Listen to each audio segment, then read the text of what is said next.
Step 7 in the 12-step checklist of high-performance marketing: build the team and appoint the leader.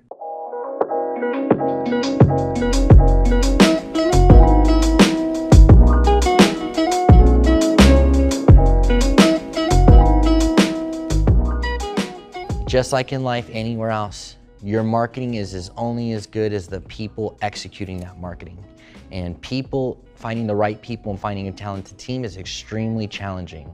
So I'm gonna give you some help and some guidelines on how to go ahead and do that in this series. So number one, what you have to do is find the leader.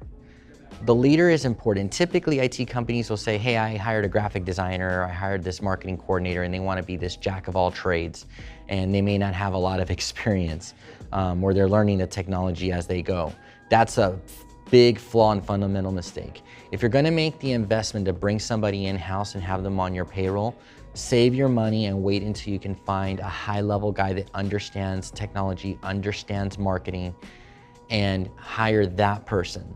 Let that person build the strategy and build the team around them, whether that's through outsource means or through internal hires. They will determine the strategy and they will know what type of specialist you're going to need in order to execute that strategy.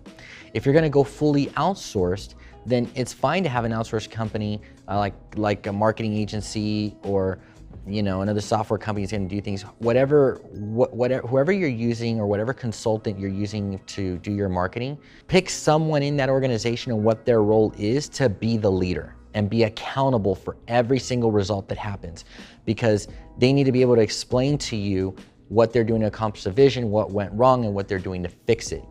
And if they need to make adjustments to the personnel, you don't have to get involved. The more they know about it, the more comfortable they are with how to course correct along the journey. So it's a big fundamental thing. I'm telling you, build a leader first, let them know what's going on. Below, there's salaries for every single position you'll need to build a fully blown marketing department. There's salaries, job descriptions. Please leverage all that information and go ahead and build your teams based off of that information. We hope it helps. That's a wrap for step 7.